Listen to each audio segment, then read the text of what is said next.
The right players or the right team? I want to tell you about two teams, same country, same sport, same flag stitched onto the chest, both built from the very best basketball players on the planet, and yet one of them became a legend and the other became a lesson. The difference between them is just about the most important thing I know about leadership. Let's start in the summer of 1992. Barcelona, the United States sends a team that people still call simply the Dream Team. Michael Jordan, Magic Johnson, Larry Bird, Charles Barkley, Patrick Ewing, Karl Malone, Scottie Pippen, 12 men, almost all of them used to being the single most important player on their own team, the biggest star in their own city. By every law of human nature, that locker room should have been a powder keg of egos. But it wasn't. Something quietly remarkable happened instead. They decided to be a team. Their coach, Chuck Daly, famously never called a single timeout the entire Olympics. Not one. Why would he? They were that locked in. They won every game by an average of more than 40 points. But here's the part that actually matters, the part that has nothing to do with the blowouts. The most famous moment of that whole summer wasn't a game at all. It was a practice, a scrimmage in an empty gym that no fans ever saw. Jordan and Magic captained opposing squads, and they went at each other like it was the 7th game of the finals. Trash talk, full speed, Hall of Famers diving for loose balls with nobody in the stands. Why? Because Jordan understood something about leadership that most people miss their whole lives. He didn't lead by being the best player in the room, though he was. He led by raising the temperature of everyone around him. He made his teammates earn his respect, and in earning it, they got better. He was relentless in practice so that they would be unstoppable in the game. His leadership was never, "Watch me." It was, "Come with me." He pulled the greatness out of the people standing right next to him. And that's the whole secret. 12 superstars, every one of them capable of being the centerpiece, and they all agreed quietly, willingly, to be one piece of something bigger. Magic deferred. Bird, his back aching, played his role. Barkley brought the fire. The big men did the unglamorous work. Nobody counted their own points.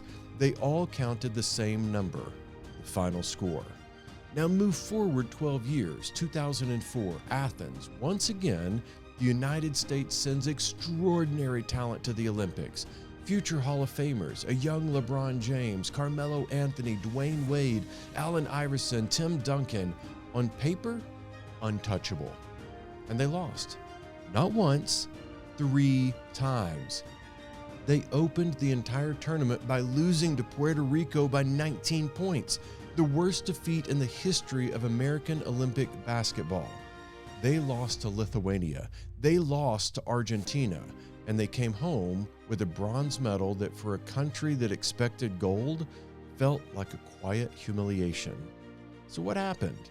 Here's what did not happen. They did not run out of talent. Let me say that plainly because it is the entire point.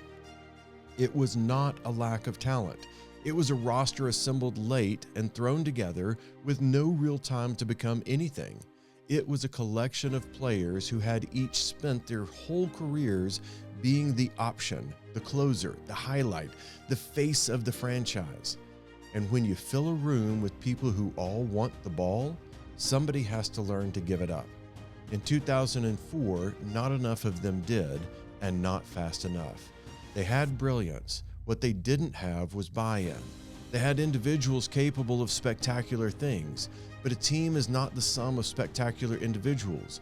A team is what happens when those individuals decide that we matters more than me. And that decision, that surrender of the ego, cannot be installed in 2 weeks. It has to be led. Here's the contrast I want to sit with you. The 1992 team had just as many egos, probably more. Jordan, Magic, and Bird were 3 of the most ferociously competitive human beings who have ever lived. The difference was never the size of the egos. The difference was that someone aimed all of that fire in the same direction. The Dream Team had leadership that turned the competition inward in practice and outward in the games. The 2004 team had talent that mostly competed with itself. And now, the part of this story I love the most, because it proves the lesson better than any speech ever could, some of those very same 2004 players, LeBron, Carmelo, Wade, came back 4 years later in 2008. Same names, same talent, and that team, the one they called the Redeemed Team, won the gold. They dominated. So what changed? Well, not the players. They grew up, sure, but more than that, they bought in. They accepted roles. They committed to one another. They became a team. Same talent, different result. The only thing that moved was the willingness to put the team above the self. So this is what I keep coming back to, whether I'm watching a basketball court or a boardroom or a family. Talent is not the rare thing. You can recruit talent, you can hire it, you can buy it. The rare thing, the thing that actually wins, is a group of gifted people who choose to lose themselves in a shared goal. Star players do not make a star team. Stars who serve each other do. And that never happens by accident. It happens because someone leads it. Someone, like Jordan in the empty gym, raises the standard and pulls everyone up to meet it. Someone makes we louder than me. So the question was never, do I have the right players? The real question is, have I built the right team? Because you can hold a roster full of stars and still finish third. Or you can take that same room full of stars, give them a reason to play for each other, and watch them become unbeatable. The talent was never the difference. It never is. The difference is whether they choose to play as one.